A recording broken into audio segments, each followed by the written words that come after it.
Welcome to the Weekly Juice Podcast, where we discuss all things real estate, personal finance, investing, entrepreneurship, and the many ways to achieve financial independence.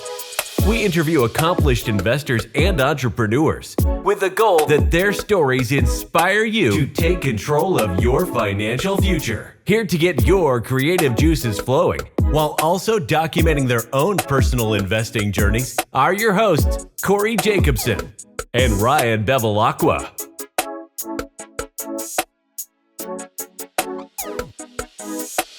Welcome back to the Weekly Juice. As always, it's your boys, Ryan and Corey, here with another episode. Today, we had an unbelievable episode. I think I've said that a couple times the last few weeks, but this one is by far one of my top favorites that we've ever done. Yep. Just a genuine human being, but also an expert in his craft. We were able to interview Mark Simpson. He is a property manager turned hospitality coach and the founder of Boostly. As a short-term rental expert and author, Mark helps investors maximize their revenues through direct booking and establishing themselves as true vacation rental brands to pull some of their business off of the OTAs, which are the online travel agencies, and bring them in-house for direct bookings. Listen, if you are in the midterm, short-term rental business, you want to be in that business. When I say you must listen to this episode, I mean you have to. Like, Mark is completely changing the game, and he blew our minds a couple of weeks ago. We had a kind of a consultation call with him to not only vet him, but just like learn about what he does in our specific business. And we're like, we have to tell the world about this. Like, I think he's been on Bigger Pockets. Twice. Yeah, he was on Bigger Pockets. But this episode is like, he's breaking down exactly why you need to have direct booking, giving you the exact tools, tips, tricks, and how to go do it yourself and do it through Boostly, hopefully. But this episode wasn't like a breakdown as much of an investor specifically, but really, really high level informational advice to insert into your business. If you're looking to be in the hospitality, short-term rental, midterm rental business, you need to do it. I'm telling you, like, when we listened to this episode and we talked to him, he just was like, there's so much knowledge oozing out that I was like, this is something that just has to happen for our business, or you're going to get swallowed up with some of the algorithm changes and things that are going on with Airbnb and VRBO. I will say, everybody was drooling over our Brandon Turner episode. Yeah. And it just, because of the big name and the renowned success that he is, people dove in, and that was one of our top episodes. This will be one of our top episodes from a guy that's lesser known because of all the jam-packed, incredible information that he gives you. It's free game. It's basically like the spark notes of one of his books. And so if you are interested in short-term rentals, you have a short-term rental business, or you're going to get one in the future, you have to listen to this episode. We're not trying to sell you on literally anything here, but it's going to make you better by a million by just listening to this episode. There's a couple of vocab words that I actually want to go through because we talk through a couple different acronyms throughout. So for those who don't know, I'm going to run through a few so you understand what we're talking about in the episode. When we mention OTA, that's an online travel agency. So think of Airbnb, VRBO, Booking.com. If we say STR, that's a short-term rental or a vacation rental, as most of you know. TMS is a property management software. SEO is search engine optimization. So that's on the marketing side. And we talk about a little bit about Google and how to use that. And then FPG, I'm not sure if we dove in on that, but that's future potential guest. And Mark mentions that throughout his show. So once again, incredible episode. And Mark has also authored 2 books. So if you're interested and you hear, maybe the first half of the episode and you're like, whoa, I just need to get this book and dive in. The 2 books that he has out are the Book Direct Playbook and the Book Direct Blueprint. Make sure to give them a read. I've already bought both of them, read through one. I'm on my way to the next. And I just think, if you can't tell without, we're so excited, come on, it's just the energy that we have about this. This guy is the real deal. And the amount of information in this episode, actionable advice you can take and implement in your business today is bar none. There's certain times where you kind of, at the saying, you don't know what you don't know. Like, we listened to him talk on a different platform, and it was one of those things that like hit you like a ton of bricks, because we've been in this real estate investing business for 3.5 years and had never even like heard of what he was talking about. It's kind of one of those things. It's like, yeah, I know how to buy a duplex. I understand. Like, this isn't an episode that's like a story that you've heard before. It's a totally different way that kind of flip your business on its head. And it's, as we move into 2023, 2024, and 2025, there's a shift coming. And Mark will explain in this episode. We could talk about it for hours. I don't want to give too much away. It's a little bit of a longer episode, but you'll be the judge. Stick around. It's incredible. Let's bring Mark in. Let's do it. Mark, officially welcome to the Weekly Juice Podcast. Corey and I are so excited to have you on the show. I know we talked a lot pre-recording, but we have read one of your books. We've done a lot of studying up on your background, listened to you on the Bigger Pockets podcast. You are absolutely killing it in the direct bookings field, but we wanted to introduce you to our audience, bring you on the show. So thanks for joining us today and sharing your story. No, my absolutely pleasure. Thank you for having me. Absolutely. So if you could give us a little background for those who don't know who you are, where you're from, and then how you got into the hospitality business in general. Yeah, absolutely. So as you can tell from the accent, I'm from over the pond. I'm from England, from a little town called Scarborough in the northeast of England. And for anybody in America trying to wonder where that is, maybe you've recognized it before. If you've ever heard the Simon and Garfunkel song about Scarborough Fair, that is literally about our hometown. Our hometown is a very small place, but it's the second most tourist destination in the UK after London. It was one of the first ever tourist destinations. So that basically means one in every 3 houses, it feels, in Scarborough is a hospitality venue, whether it's a hotel, bed and breakfast, or vacation rental. And I pretty much was born into hospitality. I'm one of the rare breeds. Most people fall into hospitality from another industry or career. I was born into it. And I was born into a 200-acre farm stay, bed and breakfast with holiday let accommodation, and it was ideal. It was out in the middle of nowhere. When my parents decided to knock down a barn and turn it into a bed and breakfast, this was very early 1990s, and this was before internet. This is before social media. This is before online travel agents, Airbnb. So they had to rely heavily on offline advertising, magazine ads, newspaper ads, and word of mouth. And I was grew up through school just so used to having strangers in my house the whole time. I was so used to it. When I went to friends' house to play, I was looking for where people were. It was so quiet. I was just so used to growing up in that. And I lived it, I breathed it. I was doing the breakfast before going off to school, changing beds, doing all the sort of things. And basically late teens, I wanted to do one thing and one thing only, and that was to escape. Because I was just so in it in the little village, and I wanted to travel. I wanted to be a soccer player. But I'm not very good at playing soccer. So I started doing coaching, got my coaching qualifications, got a UEFA coaching badge, which was amazing. And got an opportunity to come to America. So pretty much for the whole of the noughties from 2002 to 2009, I was spending 6 months in America, traveling to every state, coaching soccer, anywhere from 4-year-olds to 18-year-olds. And then for the other 6 months, I was back in the UK, and did that for so long. And so about 2008, I sort of thought, well, I'm never going to get my green card. I'm not going to really have a full-time career over here in the States. So I need to sort of go back to the UK and figure out what I'm going to do in my life. And then that's when I fell into London. And moving down to London was pivotal because I sort of started working at a company called Yelp, the big review site. Yep.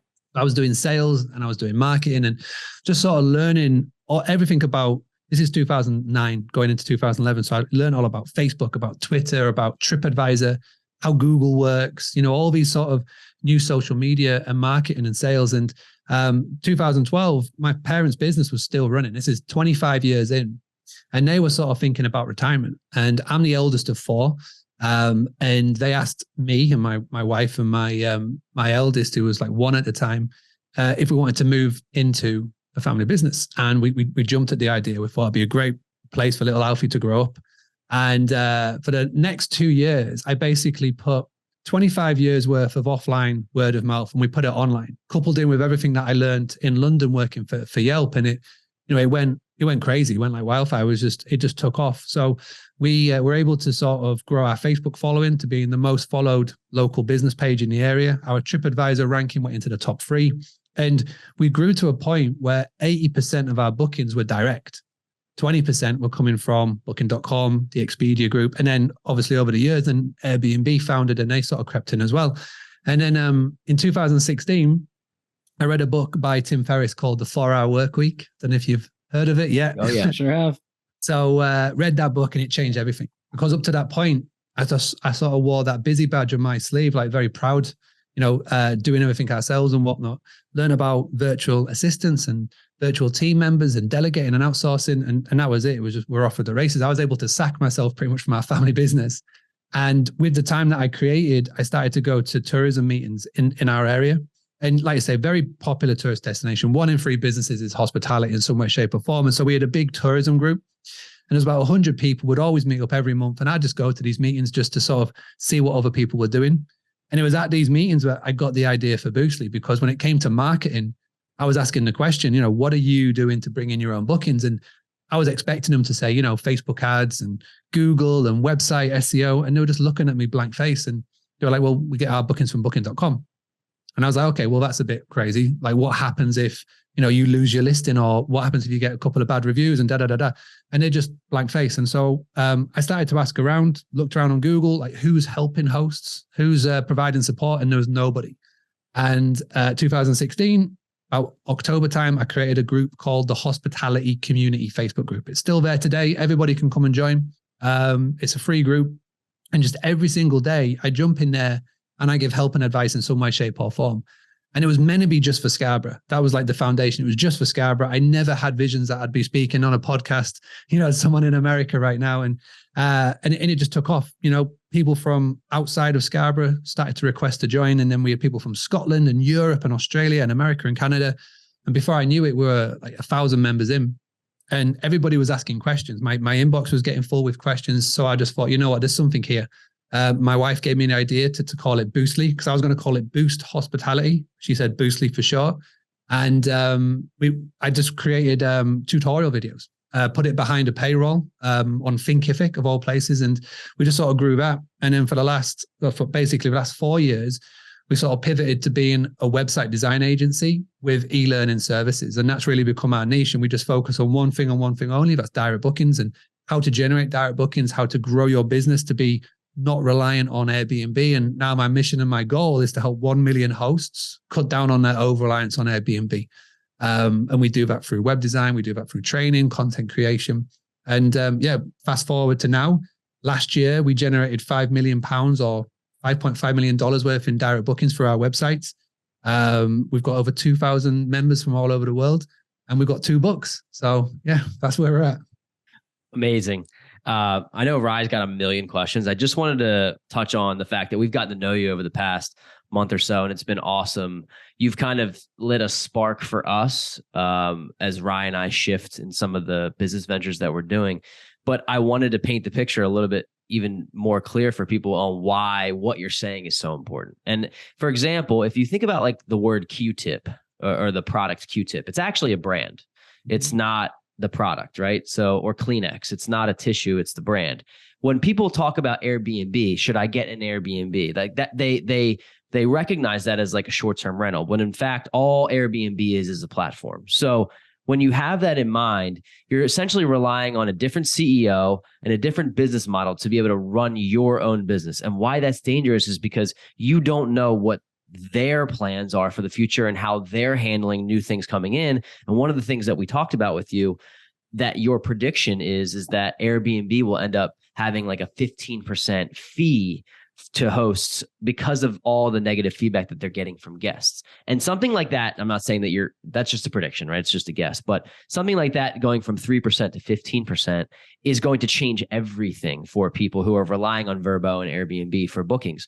So it lit a spark for us, and we were like, okay, like we have to be able to change our model from 95%, actually 100%, we had no direct bookings, to bringing in people to our short-term and mid-term rentals, making sure they love it, and then making sure they come back and booking direct. So that is what, for me, I was like, holy shit, like this is bigger than just like, we should use Mark's product. Like, no, we have to. And a lot of other people have to too. So I just wanted to throw that in there to why it's such a valuable interview, and I'm glad we're able to do that today.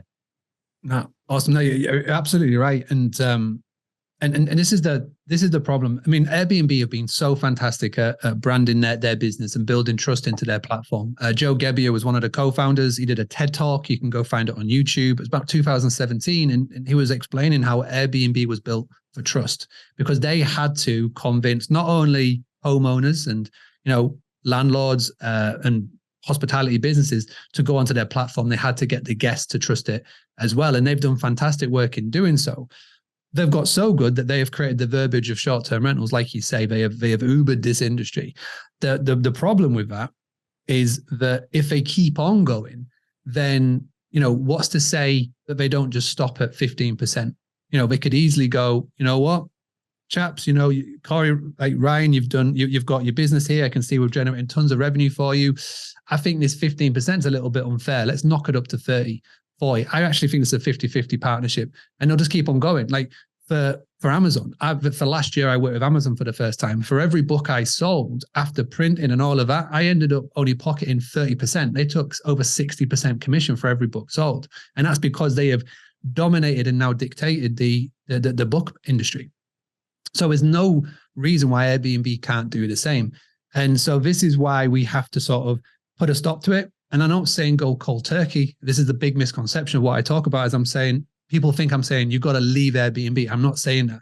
What I want the goal for everybody to be is that, let's say we're 65% direct and then 35% other. So when there's a massive change on Airbnb, or whether there's a big thing on VRBO, or let's say your Airbnb listing gets shut down, you just brush it off. You don't worry about it. You know what I mean? So it's like, if there's an algorithm change, you'll just go, oh, that's nice, because you are so not reliant on that platform. And it's the cool thing is that it's not massive. You don't have to spend tons of money. You don't have to take lots of time to do it. It's just small little chunks, 1% every single day, and you will get there. It's just you have to start somewhere.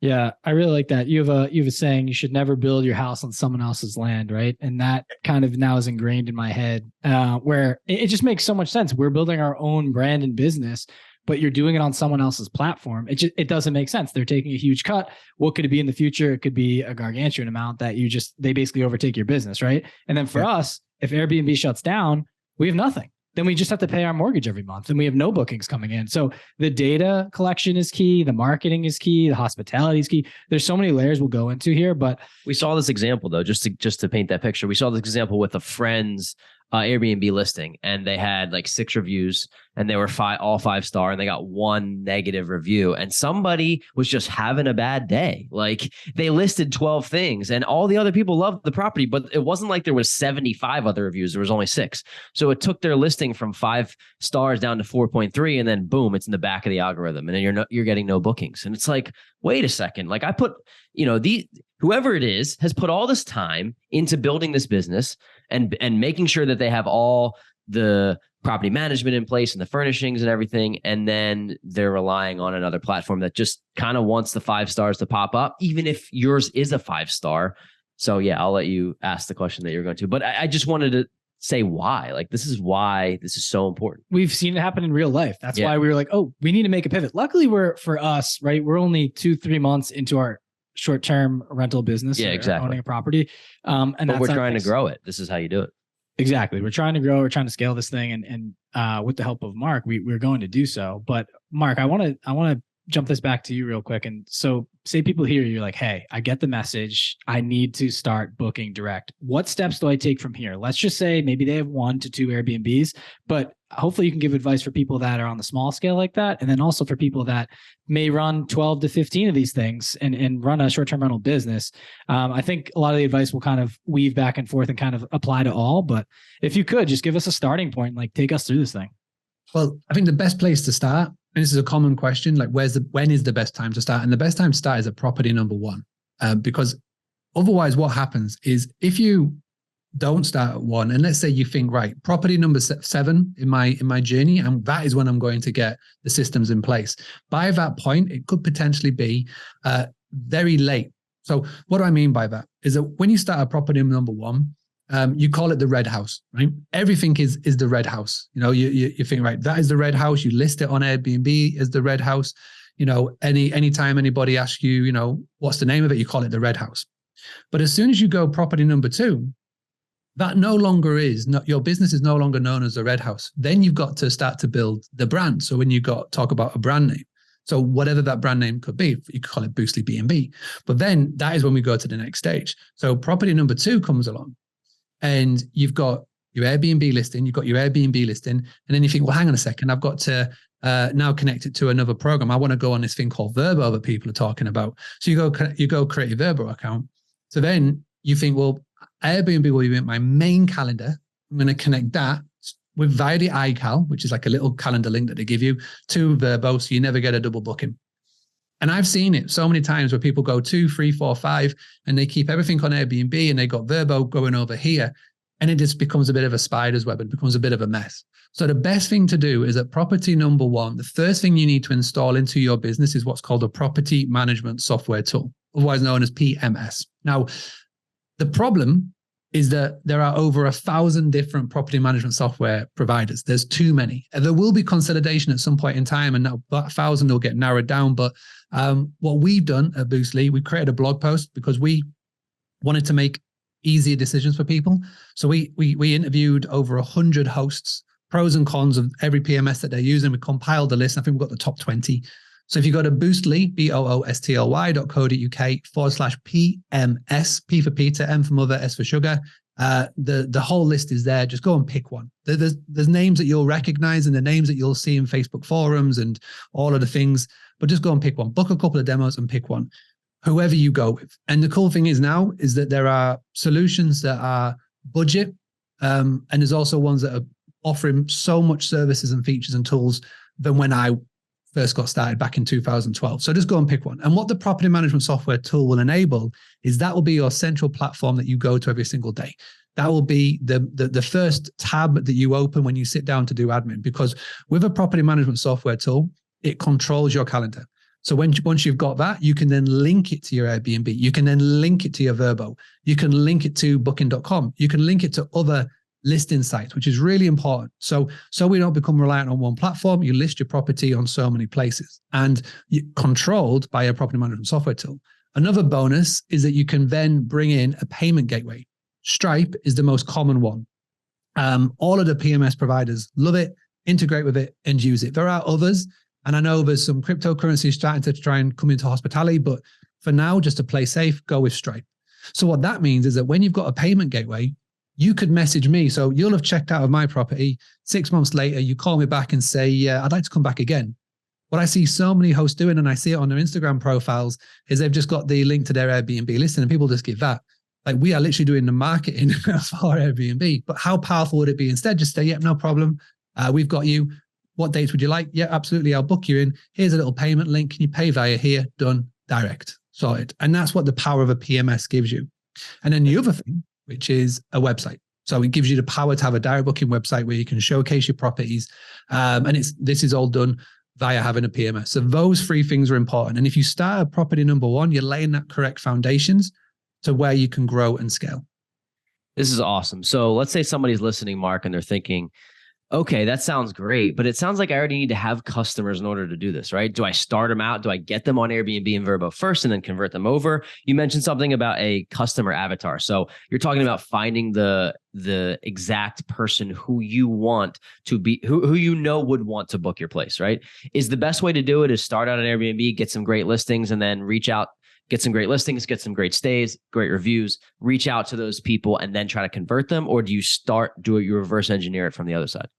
Well, I feel like before you even get hold of your property, you need to have a good idea on the market. So obviously you've got tools like AirDNA and et cetera that can give you monitorial values of what's going on, but you also need to do a deep dive to find out who is coming to the area. You've got to do that bit of a research. So when I talk about customer avatar, it's all about identify and attract and then basically appeal. So to get them to come in.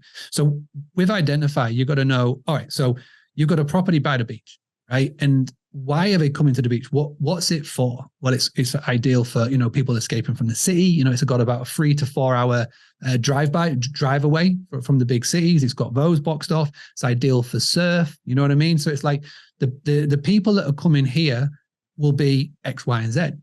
And so once you know who the avatar is, once you know who the majority of the people that are coming to the area, and you find your property, you go, all right, this is the property, the numbers look good, and this is the reason, and this is who my property will appeal to the most. Because even if it's by the beach, there may be a property like literally a stone throw from the waves, but there's another property that's a little bit more inland, maybe the other side of the interstate, that isn't going to be as appealable as the one that's right by the sea, because there's going to be different people that could book that for whatever reason. So you got to think, okay, so first and foremost, this is the avatar of the people that come into my area, but this is what this property really speaks to. And then that is where you double down, because the big problem in this industry is that we try and appeal to everybody. If you say to somebody, who's your ideal guest? Who's your avatar? And they'll say, tongue in cheek, anybody who pays me money. And that's the problem. We try and appeal to everybody. And when we appeal to everybody, we appeal to nobody. So if you can really double down on your niche, so much so that there's no room for anybody else, then that's how you will succeed. Because The people that complain about oversaturation, it's a word I hear so much when there's tons of people coming to an area. I say, oh, it's saturated. It's not saturated. It's because everybody in that area is trying to get the same bookings, but we've only got a certain amount of inventory. We're not an Amazon store. We're not an Etsy store. We don't have like unlimited downloads. We've only a certain amount of heads on beds. And if you've only got one property, and let's say you're booking out for 50 weeks of the year, that's only 50 bookings. And say you're going to average of like a week's days, that's only 50 bookings that you need out of the millions of people that are searching on these platforms every single day. So when we talk about avatar, it's figure out who is coming to your area, why are they coming to your area, then look at your property. What does your property have? What does it not have? Who will it appeal to? And then when it comes to the attract stage, that's when the marketing kicks in. So what pictures and what order? What are you going to talk about in your title? What are you going to talk about in your description? What's going to be your marketing message? What's going to be your social media message? And how are you going to best explain it to a stranger? So the stranger test is great. And the best way to do that is, just coffee shop, supermarket, and they ask you what you do. You just explain what you do as in short-term rental owner, we're ideal for X. And that's like a good little grunt test that you can do on people to see if what you're talking about resonates or not. So that's what we talk about when we talk about avatar. Thank you for that. I also want to talk about I guess it's kind of goes towards the avatar, but when people stay at your property, right? You mentioned there's a story behind every booking. Can you talk to the importance of that and what you can do as a short-term rental property owner and business owner to play to that and kind of like utilize that for future bookings? Yeah, 100%. And I think that this is where hospitality really comes into it. I mean, there's a saying that there's a story behind every host. Every host is a story. Every host is that bad guest. Every host is that amazing guest, that funny story, but the booking as well. So there's a story behind every booking, and it's up to you as a host to try and uncover what that is. We've talked a lot about having a guest success manager behind the scenes. And this is like one of the first hires that I would do after the standard cleaners, maintenance, etc., property, is because when a guest books with you, we are in an industry that is not like no other. We are here to create memories. And I don't care whether it is a staycation, workcation, whatever cation, people will remember buying something from you. You can't speak to that with anything else, really, truly. Maybe music, because that's how you make you feel, and maybe going to see a movie. But when it comes to like true memories that people will talk about for years to come, is about the vacations, the staycations. So when a guest books with you, the problem that we try and do as an industry is we try and automate everything. We try and let everything run through Hospitable or through your PMS or even just through Airbnb automated messenger. When if you take a little bit of time to speak to the guest on a one-on-one level and find out why they made the booking, why are they coming to your area, and is there a special occasion? If you can do that and you can find the story behind the booking, and if you can do something that will make that guest experience better than anything else they've ever experienced, then it doesn't matter if you're not the world's best marketer. It doesn't matter if you're very good at sales, because you will turn your guests into super fans and they will do all the marketing for you. And it is as simple as a phone call. Talked about this a lot. 48 hours after a booking, there needs to be a touch point with the guest. And I'm not talking an email. I'm not even talking a text message. I'm talking a phone call, just a phone call from a customer success manager. And it's like a 5-minute call. And again, it's like, why did you book with us? Which is a good sort of survey. So you're talking about customer avatar, like ask 10 people why they booked with you.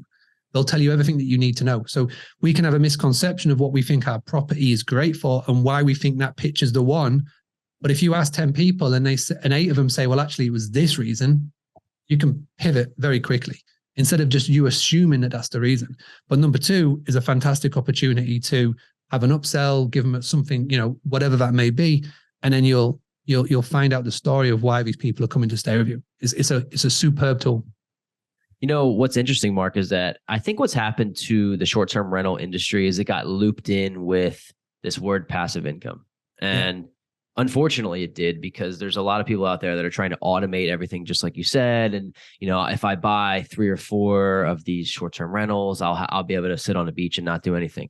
Now, you could do that if you had really, really good systems. But the problem with that is that you're not buying long-term rentals in Columbus, Ohio, or Cincinnati, Ohio, where you can hire a property manager and actually not focus on it. You're getting a lot less revenue and a lot less profit.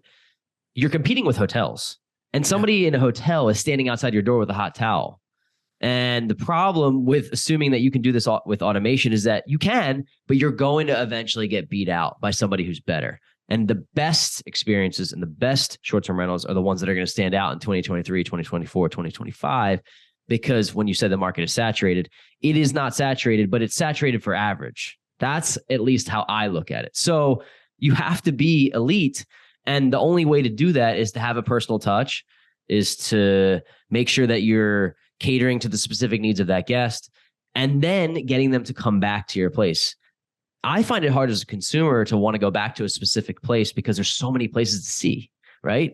But that extra mile, that extra touch, maybe you have places in other areas that you can stay with that same guest. So that's kind of the way I see it.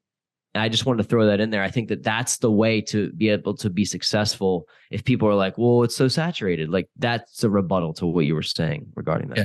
No, you couldn't be further, couldn't be more spot on. Saturated is for the average. If you can go a step and beyond, and we're not saying spending a ton of money. We're not saying that, you need to, put 4 or 5 figures in to do X, Y, or Z, like put in a games room or whatever. We're just talking about doing simple little things, simple little tweaks to enhance the guest experience.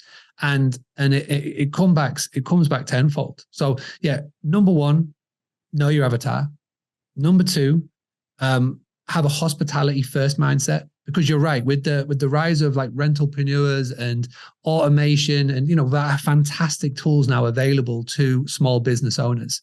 And these tools were not available 10 years ago. Like we talk about dynamic pricing. They wasn't available to the masses as it was what it is now. And all these other cool things that you can do with Zapier and the property management software tools have leveled up. But with that being said, people have forgotten about at the core what this is all about. It's about hospitality. It's about being hospitable. And, the hosts that do that and the hosts that provide that will win, because you're right. Hotels are back now. 2020, hotels shut down, cruises shut down. People were exposed to the short-term rental industry. And you could literally open, as it is on YouTube, they opened a doll's house in London, a fake doll's house, and they got bookings because there's literally so high demand. But now hotels are back with that additional customer service, with the hot towel literally waiting outside your room, with the tuck downs. And I'm not saying that you literally have to be stood outside your short-term rentals offering a hot towel, but it's the little things that you can do and the touch points along the way that when everyone's zigging, you zag and you absolutely thrive coming out of 2023. Couldn't agree more. And one of the things when people think of short-term rental businesses, they always hear the reviews will make or break you, right? And because to us, we understand it to be, well, the algorithm will push you to the back pages if you don't have great reviews. And then there's also the play of Superhost that Airbnb instituted and all that stuff. And you're playing to their business, right? So my question to you is, what are the real reasons that reviews are so key to your business? And then also, can you talk to tips and tricks you have for people to get good reviews? Because even if people have a good time, some places, they still forget to leave a review, or they don't leave a review because they just feel like they had a good time, right? They're like, oh, on to the next thing. And you typically only hear, not only, but a good portion of the time, you hear from people that had a bad experience, so much so that they're angered, that they're like, hey, I'm writing a bad review because XYZ did not meet up to my standards of what I thought I was going to be experiencing. Yeah. So reviews are so crucial and key, but not just hospitality, but every business. Like for me, we do website design and we have a page where you can leave reviews. And, I'm very thick-skinned after being in hospitality for many years. I'm numb to any review that comes in, either really good or really bad. It doesn't sway me either way. If we get an epic review, I don't walk around like I'm the king of the hill. And if we get a shitty review, I don't like literally bury my head in the sand and sulk for a week. But they are so key. You want people to give you their opinions and their feedback. The worst thing in the world is when they stay quiet. When they stay quiet, and if something's pissed them off, but they still stay quiet, that's the worst, because they go home and they rant.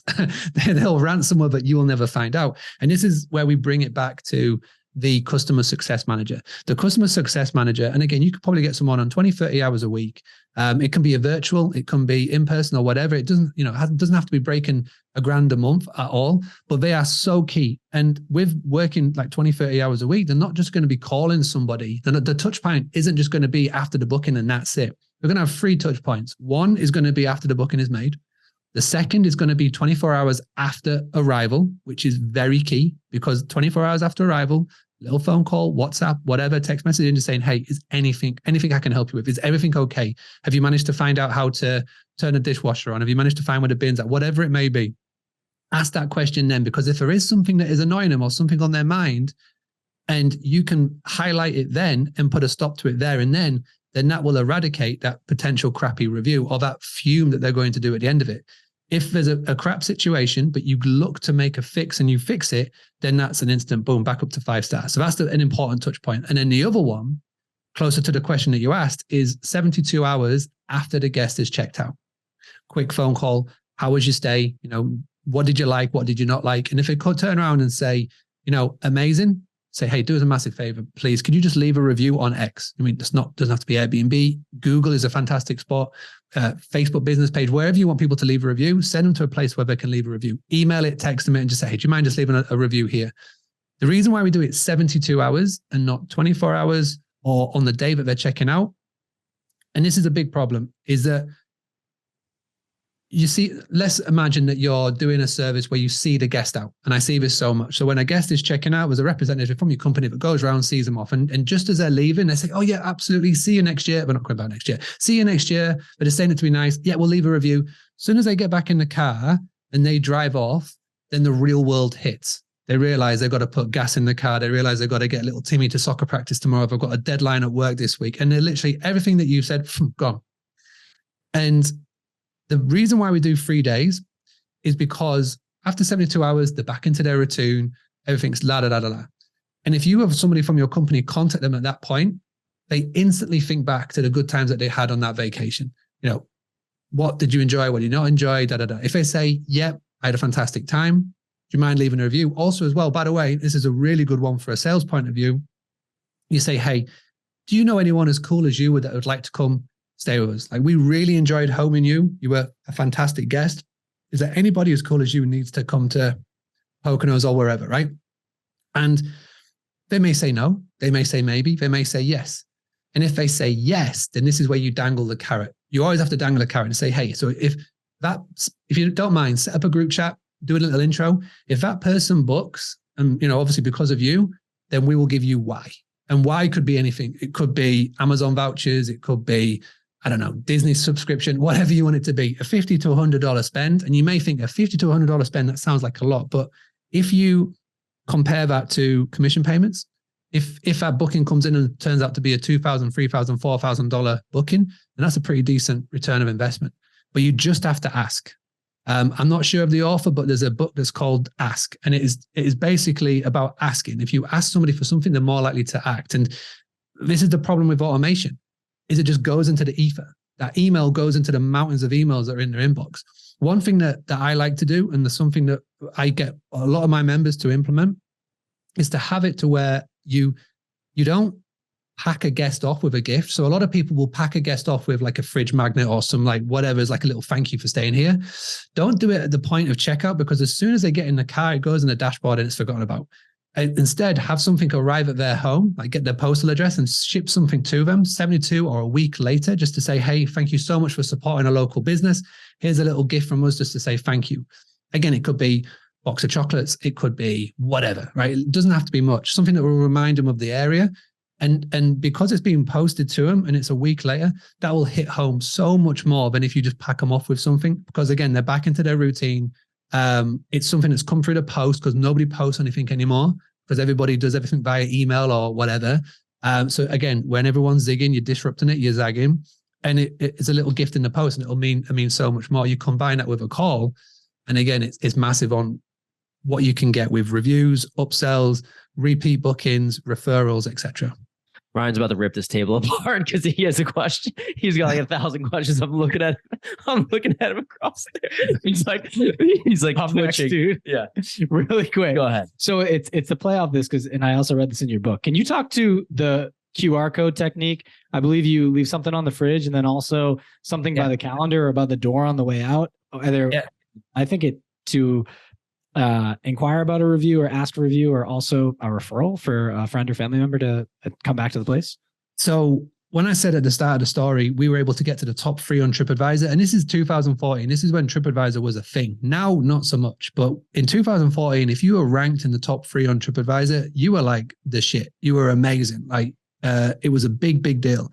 And the reason how we got there is we asked for reviews when the people were staying with us. And we identified 2 key touch points in the room, because our room is like real estate gold, marketing gold. You know, Amazon are investing billions in getting these little Echo devices. Mine is literally going to go crazy right now. But like, to get them into every single room in your house so that they've got an advertising They feature. can watch you. Exactly. Watch you, hear you. Mine now says, hey, it's a month since you ordered this coffee. You should order more. And I'm like, yes, I should order coffee. You know what I mean? Amazon investing billions, but we were able to do this for less than a couple of pounds. We were able to identify the key touch points in our rooms and our properties. And that was the front door, people have to come out, and the fridge. And literally all we did, we got a nice little sign, laminated it with a QR code that just said, please leave your review on TripAdvisor. Scan this code to leave your review. We didn't say 5-star review because we didn't want to seem like we were misleading them. We're saying, leave your review on TripAdvisor. Every month, I think the wording is something like, every month we pick one person who's left a review and they will win a bottle of wine that is shipped to them. And that simple ask with a dangling of the carrot afterwards, man, we got thousands of reviews, like tons, right? And they were leaving it literally while they were walking down to breakfast or they were going off wherever. And it was key. And it's something that's so easy to do. Now, for you, you may not want to drive reviews to TripAdvisor. For you, you may want to grow your Instagram following. You may want to increase X, Y, or Z. And again, simple QR code, totally free. Sends them to Instagram. Another thing that we tested, and I tested this with a client because I wanted to make sure that it wasn't just working with us. We wanted to see if it was working with others. Is we did a monthly social media competition. So it was upload your vacation pictures to Instagram, tag us in, and use this hashtag every month. That person will win. I think if they did a bottle of Spanish red wine because they were based in Spain, and you know it works really well. And the cool thing about that is that if you're crap at creating content, this is a little hack on how to have your full month's calendar sorted by using your guest pictures. Because people buy from people. If people see people having a good time at your property, they'll buy into that. They'll stop the scroll. And you know the cool thing about that is that think about when people mostly take pictures and post them on social media.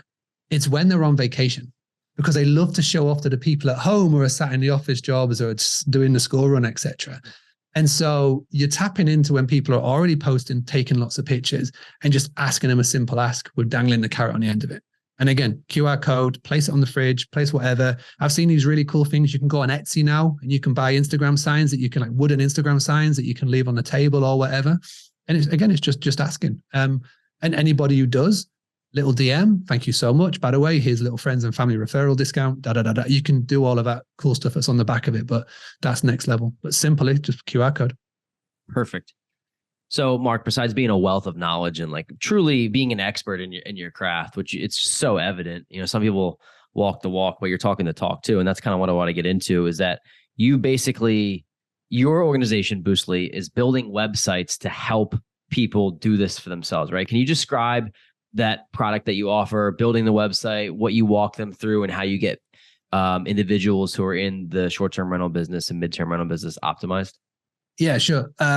So in 2018, in the hospitality community group that I mentioned about, I was giving all his helps and tips and advice, and then I started Boostly giving his helps, tips, and advice. But the main pushback came always at the website.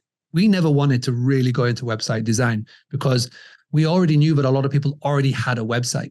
And so I was giving helps, tips, and advice, but they would come back to me saying, my website designer won't do it.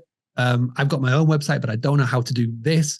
Or it was, you know, I've got a free website with a property management software tool and it won't let me do X, Y, Z. So we had so many people come to us. We just thought, right, we're just going to have to do this. If we want to achieve the goals that we want to achieve by helping all these people, we're going to have to do it. So we started doing websites. And the main thing that I would say to anybody who is thinking about a website, you're going to get given all this choice. There's Wix, there's Squarespace, there's your free website with your property management software tool. But the most used CMS, which is content management system that is in the world, is WordPress. So 63% of all the websites that are out there in the world are built on WordPress. So go and get yourself a WordPress website. And I know that when you look at a WordPress website from scratch, it looks like you need a degree in coding on just how to use it. So that is why what we did is we built our WordPress, we got a theme, and what we do is we put together a theme that's 80% done. So if you've got between 1 to 6 properties, you can purchase one of our websites. The template's being 80% done. All you need to do is flip out the pictures and change up the copy, and boom, you've got a website personalization, and you can get it done in a few hours. So it's a WordPress working website, which is great, sound, easy to do, ready in a few hours. For those that have leveled up their business, and I say leveling up is going 7+ properties. So once you pass 7 properties, by now you've got a working property management software tool. You're probably listed on a few channels. You may have a semblance of a website in place, but you want to go to step up. You want to get more bookings. You want to build a brand. You want to have a website that's built full of trust. So what we did here was we started to create a done-for-you solution that is, we will build it for you. And the main goal is with this website, and this is how it separates us from everybody else, is that we went to the property management software tools. So Guesty, Hostfully, Hostaway, you name it. We went to them and we said, we want to create a two-way connection, because the current booking process, and there's 5 steps of the booking process. The current booking process is broken at the most important one, which is the booking section. Because when somebody lands on a website and it's not a smooth booking process, the guest will leave. So if the user experience of that guest is broken, they will leave and they'll never come back. So we found a solution, but we needed to connect to the PMSs. So there's only like a handful of agencies in the world who have these connections, and we're lucky to be one of them. And what it means is that when a guest lands on one of your direct booking websites, you are bookable within 3 clicks. It's as powerful as Airbnb. Airbnb was built for clickable in 3. It's like the Amazon model, and this is what we've created as well. And yeah, it's gone crazy. Because we've now got that link, we can track bookings, and we're one of the only agencies that can actually track bookings. So a lot of people say, well, we helped our clients generate in direct bookings, but we've actually got the proof and the numbers. And anybody can go and see it anytime. Just type in boostly.co.uk/board, BOARD, and it will take you to our Gecko board, where we're tracking all of the latest data and all of the bookings. And last year we did 5 million. And we've got websites all over the world. And yeah, it's super powerful, this thing. And then the next step of what we're going to be doing is going to change the game forever. So I can't say more because we're building it, but when it is ready, every single Boostly member is going to be free to, who's currently with us. But yeah, it's going to change the game, what we're going to do next. Just take my money now, dude. Yeah, dude. Just take my. I'm wiring it tonight. So that's I mean, we're already an advocate of you. We're working together to try to help our own organization do it. So it's great. Everyone go out there and go follow Mark. And then also, I mean, if you're in the short-term rental game, I'm just saying it to try to help you out. Like, you're just going to get left behind. Yeah, like respectfully, respectfully left behind. Like I'm not. We're not trying to. We're out of rain on your parade or anything like that. Or, you know, if you trust Airbnb to the max, just go back to the beginning of this episode. And for all of these reasons, you'll understand why you need to create your own business, your own brand, your own identity in case some of these things fall off. Yep. I've personally firsthand seen some of the websites that Mark and team have put together, and they're absolutely incredible. He has a ton of samples on his website as well, but everything is top notch from the About Us section, the frequently asked questions. There's reviews at the bottom of the website pages and there's also a plugin it only pulls through your top reviews. So it looks like you have 5 stars across the board, which is like, it makes you more marketable. And then the pictures are very high quality. Some of them also have live chat features. There's just so many things that are thoughtfully put together and not forgotten that it'll just blow your mind. So it's an incredible product. Corey and I mentioned we're using it. So we'll be a case study here for Mark, and we'll see you guys in a couple months here, and we'll send you our final product, and you'll be able to see it firsthand. And then, you know, hopefully you'll find it intelligent enough to use Mark's platform as well. So, yep. Mark, all that being said, there's a lot of things. I want to transition a little bit away from the website, if you're cool with that, and talk about optimizing your listings, because some people may say, hey, I need a website. Others may be like, hey, I'm just going to do my own thing for a little bit, see how it goes, but I need help optimizing my listings. I see a bunch of people posting pictures or headlines with emojis. There's 47 pictures where there may only need to be 20. Can you just talk to us about maybe some tips and tricks you've learned along the way to optimize your listings and how you can stand out and kind of play towards the algorithm if you are going to stay on these OTAs?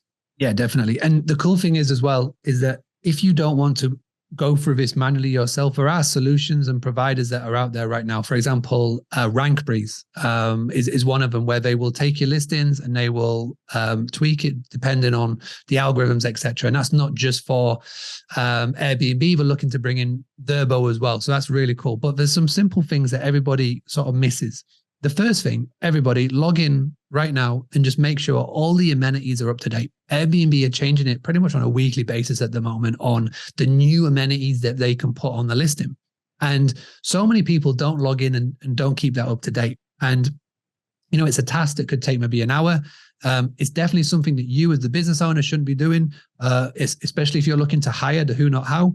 You hire somebody, you show them how to do it, you create your SOPs, your IPOs, and they can be doing it for you. So the amenities is a big one, and it's one that so many people don't realize. Number two is, well, the obvious one really is the pictures. Everybody talks about it, good quality pictures. And we talk about surveying your guests, find out why people booked. But when you find out, and if you can narrow it down to say, hey, I booked because of this picture, I saw this picture and it really stood out. And if that's the common thing that's coming back, then make that the number one image. I call it the USP, your unique selling photo, the one that's on the list and on the scroll. When it comes to your title, you got to speak to your audience. And this is the thing, you don't set and forget it, because there's going to be different times during different parts of the year where that title needs to change. So for example, we're recording this now in January. The Super Bowl is obviously coming up. Anybody who's in Arizona, I think it's in Scottsdale or somewhere around there, I've seen people that are changing the title of the listing to say, ideal for the Super Bowl, right? And that is something that we'll tweak. Obviously in March and in April, after it's disappeared, you're not going to have that in your title. So never set and forget. Tweak it, change it, depends on the avatar and the time of the year. And the description. So the description, obviously bullet points, don't do big blocks of text. Focus really on why. So again, going back to avatar, who are the people coming to your area? What is your property ideal for? So if it is literally 5 minutes from a stadium, or if it's, ideal for super fast Wi-Fi, you talk about it in bullet points and list it off, and the most important listing down. And the final one, which is obviously bringing it back to direct bookings and getting people to your website, is your bio. So everybody's got an Airbnb bio. It's quite rare to have one. Other channels don't do it as this, but you've got a great opportunity in that bio to showcase that you are not just a part-time host, right? You're not just got a second holiday home and you're just listening on there for fun. You can show that you're a proper company, proper brand. You just got to showcase it off. So where the portfolio picture is, say that this is, a business and a brand, you can put your logo on there. Instantly separates you from somebody who's just doing it as a hobby. You can mix it up and you can play around with it. Sometimes people like to see smiley, happy pictures. Sometimes people will appreciate to see a logo there instead. But whatever you do, that first line of your bio is key. So you can say, hey, my name is Mark. I'm the owner of insert your business brand, whatever that may be. And then the next line is key. Just say, we are the number one in insert your town and location. Check out our online reviews. They're really good. Or you can check out our IG, which is obviously short for Instagram, and then leave a space and then put your handle. Don't put instagram.com/ your handle, because obviously that URL will get flagged by Airbnb. You can put IG put your name after it. So your handle. So then people will see it and go to your Instagram, or they'll check out your online reviews. You can't put a domain in like www.booster.co.uk. Airbnb will flag it, but you can be cute. Because when the guest is on your Airbnb listing, I guarantee they'll have a ton of other tabs open as well. And they're going to be looking, and they do read that bio. And, if you can be cute on there and you can direct people from there to your website, then basically you're utilizing the Airbnb marketing, but you're driving them to your website. And if you've got a decent direct booking website, you'll mousetrap and suck them in, and then they'll come through your portfolio. Because again, when they look at your listing for the first time, they will not know that you are somebody that's got, say, 10, 15, 20, 5 properties. They'll think you'll just be one. But if you can then direct them to your website and say, hey, if you like this, check us out. We've got more. If this isn't available, we've got this. And we've also got this, and this. And you're dragging them away from one OTA to your own little mini OTA, which is key. And finally, the last one, and this is something that so many people don't do, but if you start doing it, it will definitely help you, especially if you're in an area that is close to stadiums, or let's say a ski resort, and like your chalet is here and the dry ski runs are here and all the ski runs are here. Go onto Fiverr and type in vector map, VECTORMAP, vector map. And what you're going to do is you're going to get somebody for literally less than $100, $50 max, I'd say, to do a vector map. And it's basically a square image, and it's a map of the town, the city, the location where you're at. And they'll pinpoint where your property is. And then they'll also highlight near to you where the big sort of landmarks are, right?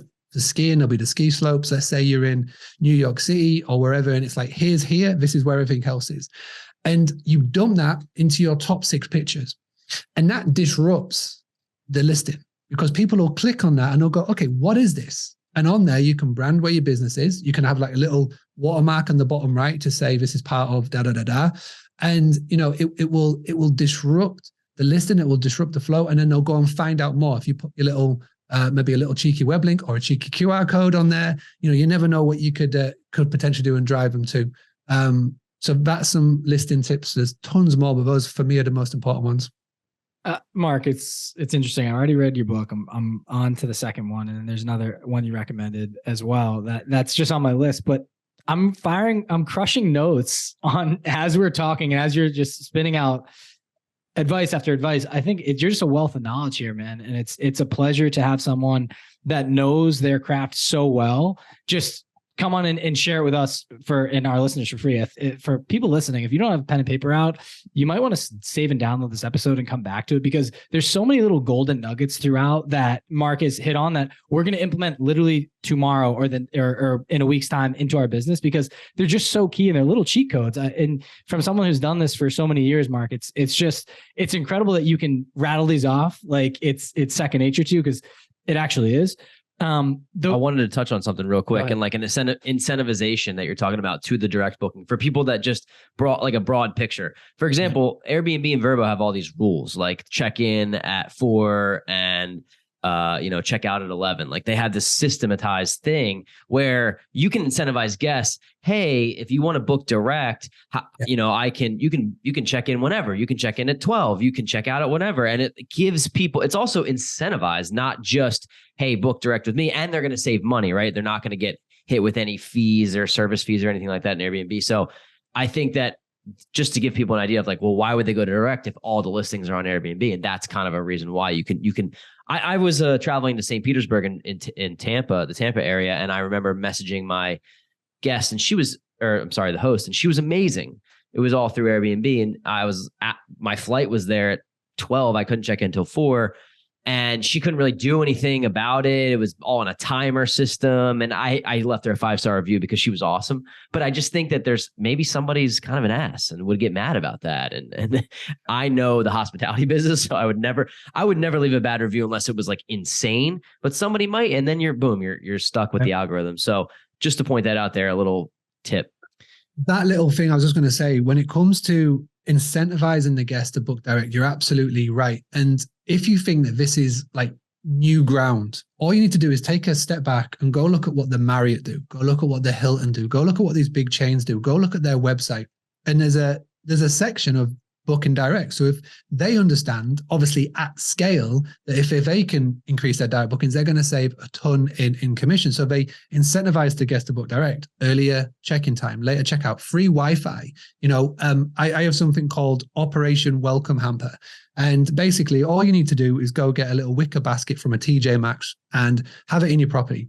And because every single person pretty much that I know provides free tea, free coffee, maybe a free bottle of champagne on arrival, maybe a couple of like local delicacies, biscuits or whatever, right? But we just leave it out like it's a verbatim, like it's literally standard.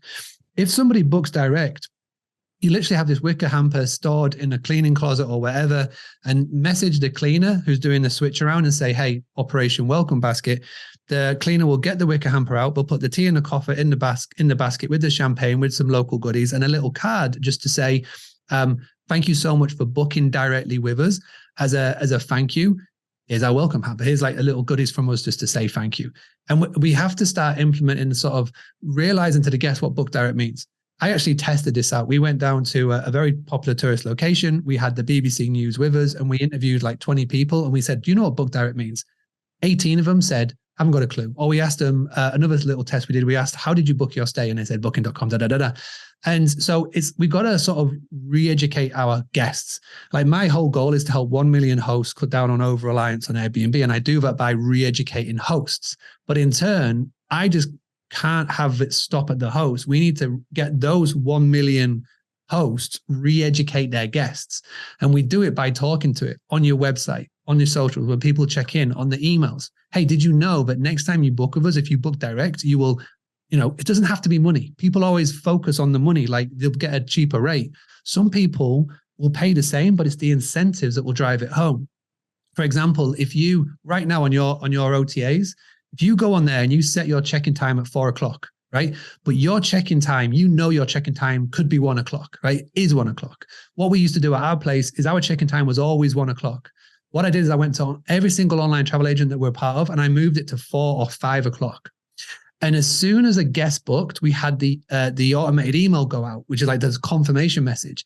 And it said in the subject heading, very important, read this email, checking information in it. Right. And they open it up and it says, thank you, Corey, for booking your stay. You're arriving on the 1st of February, checking out on the 4th. Price is this much.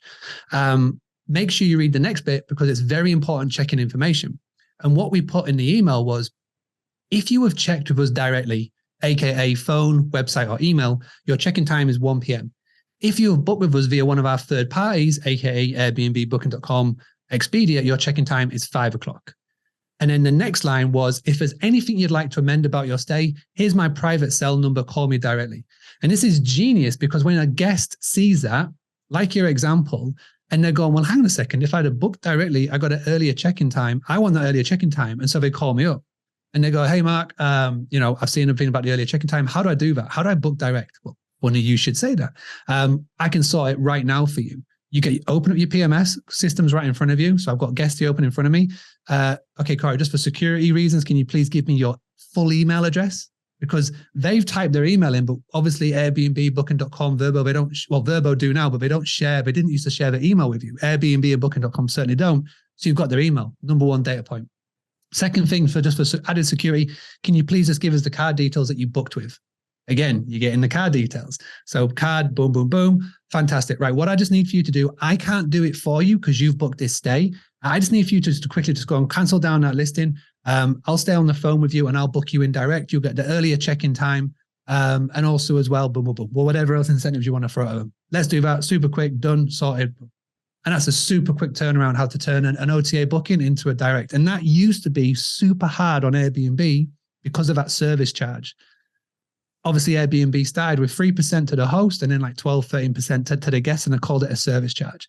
My prediction is that service charge is going. They're getting rid of cleaning fees. I think as soon as and they start kicking off about these service charges, that'll go next. And I think it's been part of Airbnb's roadmap for a while. They purchased Hotel Tonight because they want to take on Booking.com. They want to take on VRBO, and they've caught them up now. But the next part of their total dominance, they need to get rid of this service charge because it causes a lot of uproar in the API into all these systems that they're doing. And then that's when they'll get rid of the 3% and it'll just be a flat rate 14%. And it's really interesting that they charge hosts now 14% if you upgrade to their business or you connect an OPA, because Booking.com and VRBO, their starting commission cost is 15%. That 1% is like a little fuck you to Booking.com and VRBO. And I can just see where they basically benchmark and put everybody else on. So this trick and tactic becomes easier on Airbnb than it is on Booking.com or VRBO. That's an amazing tip. And you save a great percentage. You're filled with these things, man. So appreciate this. Like it's amazing. one thing I did want to touch on is we talked about this earlier in the episode, but everything's an experience, right? You're combating with the hotels, and people want to go when they go on vacation or they stay in your place, they want to be able to take photos and share the memory with people, right? They're always posting on social media. So my question to you is, some of our properties, and we're in the Poconos, we're in the mountains, and it's good for skiing, snowboarding. There's breweries around, but then also in the summer, there's lake activities and things like that. It kind of goes with the weather, right? My question to you is, how can we make a cabin-like feel more Instagrammable? And I always see there's a few people we have some friends that own businesses down in Nashville, and they have the big wings in their property painted on a wall, or they have the green grassy backdrop with the neon fluorescent lights that has their brand name on it. I'm just thinking of tips and tricks like that you may have for us, where it's like a mountainscape to bring a little bit of love to these top 6 pictures, if you will, and then have people, shout us out on Instagram, TikTok, wherever they may be, just to make things more Instagrammable. So there's so many cool examples that I've seen of this. And even in picturesque places like the one you're talking about, is they go and hire a local joiner or whatever to make a wooden sign. And they literally have that in the backyard. Say that there's like the back of the property backs out and the view is just stunning, right? From there. There's a little section where you can get the wooden sign where people can stand in, and it's like an Instagram, like a Polaroid picture, like a wooden frame. And then on the bottom of it, it's like the Instagram handle, or it's like the hashtag, whatever that could be. And then to say, this is where you take your Instagram moments. And then it's like branded with your stuff. And obviously they take it and upload it. That's like, if you've ever been to Bali or ever associate Bali, that's where the Instagrammers go for that swinging shot off the thing, or the whatever. And that's basically every single cafe that you go into in Bali. There's areas of Canggu or wherever you go where everything is Instagrammable with the flowery walls and the neon signs, etc.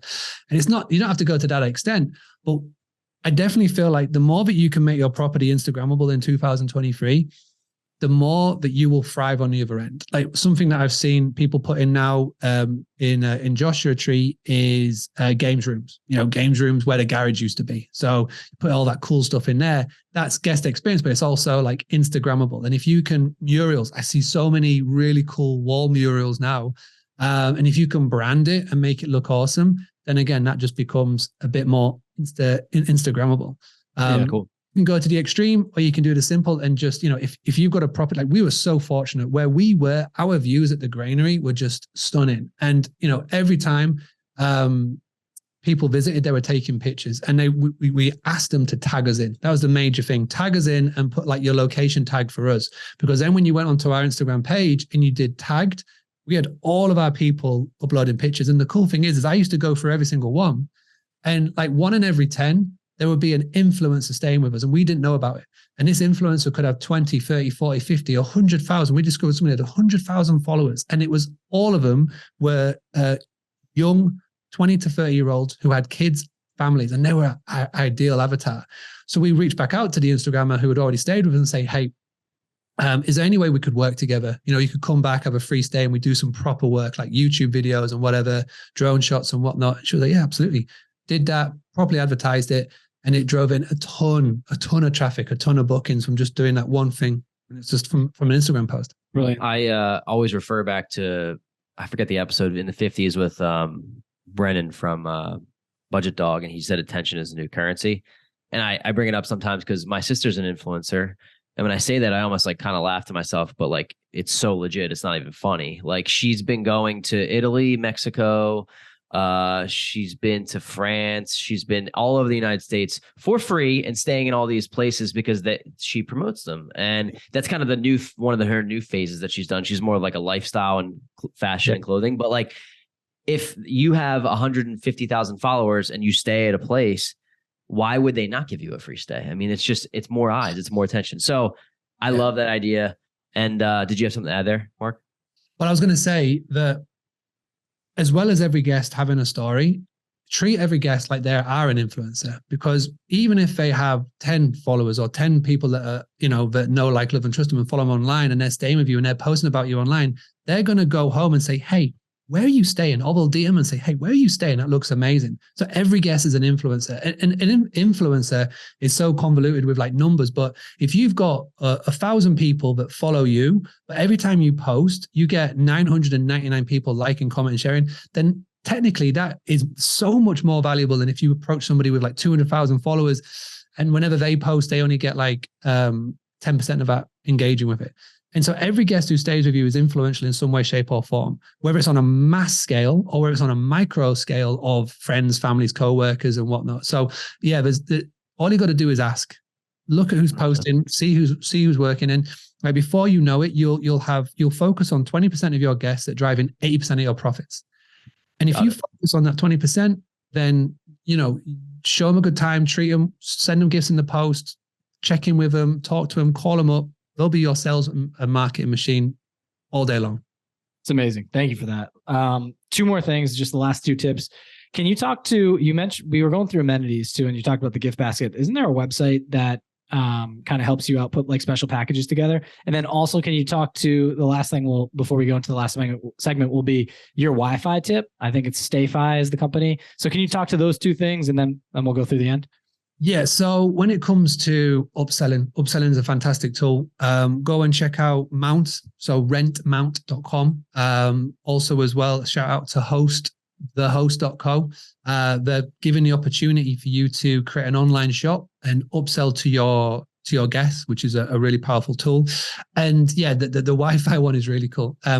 So the best way to describe this is anytime you go into a Starbucks or an airport, you want to get hold of the Wi-Fi, you got to give up your email and your name. So then they can, remarket and send you emails in the future. I've tried messing with this technology 10 years ago. It wasn't ready. But now there's a company that is exclusive for the short-term rental game. And it's called StayFi, StayFi.com. And the beauty of it is that when a guest books with you, and let's just say you've got a property that sleeps 14 people, mad example, but so you'll have 2 or 3 maybe friend groups or a couple of families that are all coming together to reconnect. You will only get the head booker's details, which is great, but there's 13 people that don't know or you can't get access to. So with StayFi, you get all of the guests' information, because let's just say there's 14 people and the lead booker lives in another country who is never, ever going to come back to your area. But the other friend groups live about 2 hours away.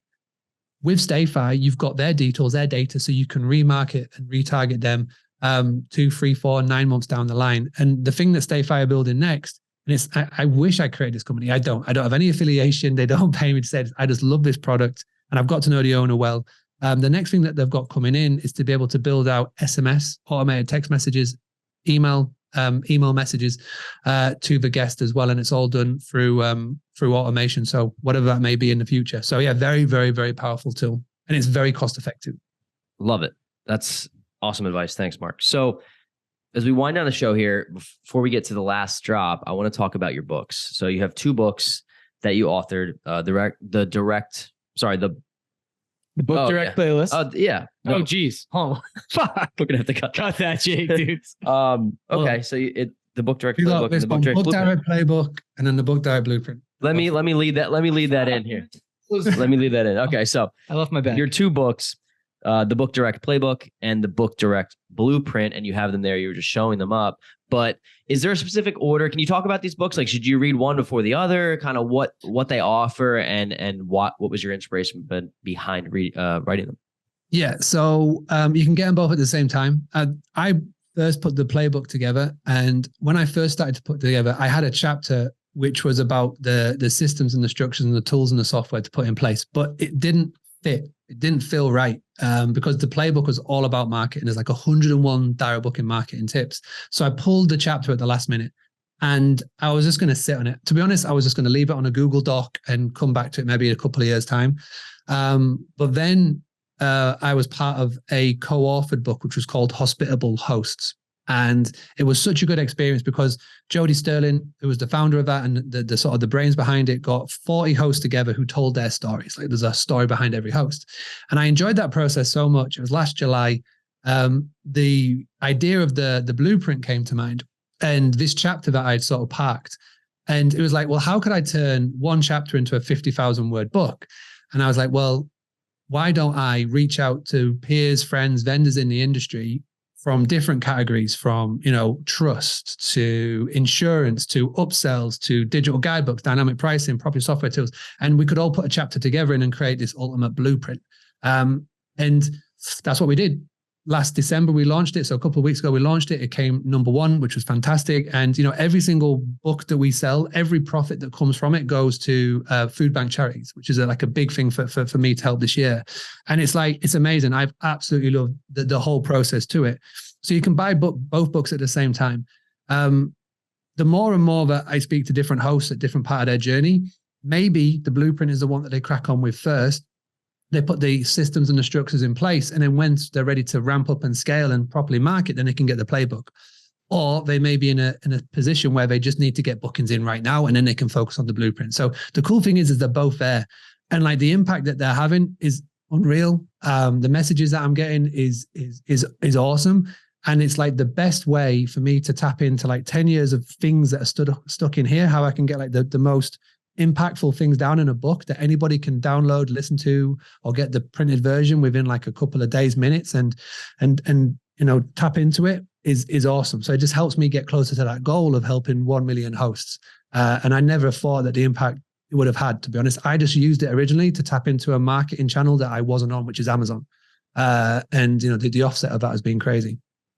Once again, the Book Direct Playbook and the Book Direct Blueprint. I've already finished the playbook and it's incredible. What I really like about your writing style, Mark, is the way you broke it up each chapter. You don't have to read the book from front to back. You can go through the table of contents in the beginning, figure out the topic you need help on in your business, and just jump right to that chapter. You also have a little underlying theme about a soccer match throughout. So I know that you're a big Liverpool fan. So I want to plug that too. If you have any signed jerseys or anything you want to send to Mark, feel free.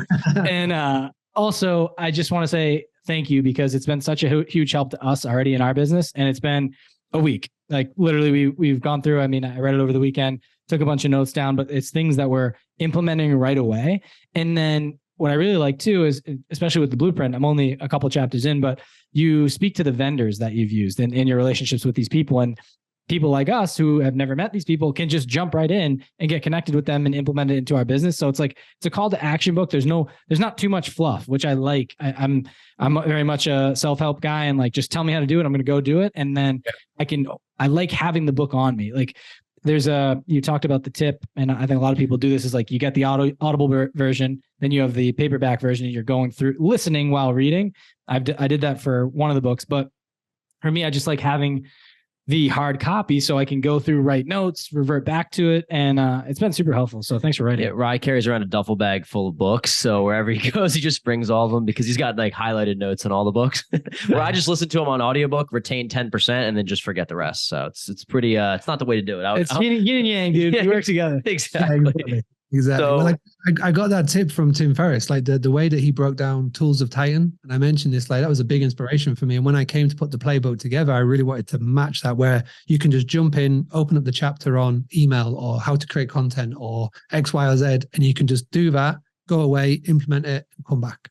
So yeah. Thank you. I love that book. So thanks for mentioning it. It's called Tools of Titans by Tim Ferriss. It's a massive book, but basically it takes through his 200 best podcast episodes and goes through. He's the one that I love the most. He interviewed Terry Crews. He interviewed one of my favorites is Hugh Jackman. I just love that dude. And going through, and you get Arnold Schwarzenegger, like all these celebrities, and you get to figure out how they reach their level of success, right? It's kind of like what we do for investors and people that are successful in the real estate game, but it's more so for just like what he's into at the moment. But Tools of Titans, and then also the 4-Hour Workweek. Those are huge inspirations for Mark and Corey and myself. So cool books if you haven't picked them up. So we gave you a lot there, both of Mark's books, a couple other books. I want to just thank you, Mark, for being like a true expert in your field. It's kind of easy nowadays to spot the phonies. Like you can see them all over Instagram and who's real and who's not. And like you're living it every day, and you're helping people, you're helping us. I think a lot of people would get some significant value from this, especially if they're in the hospitality business. But before we get to the end of the show, the last drop.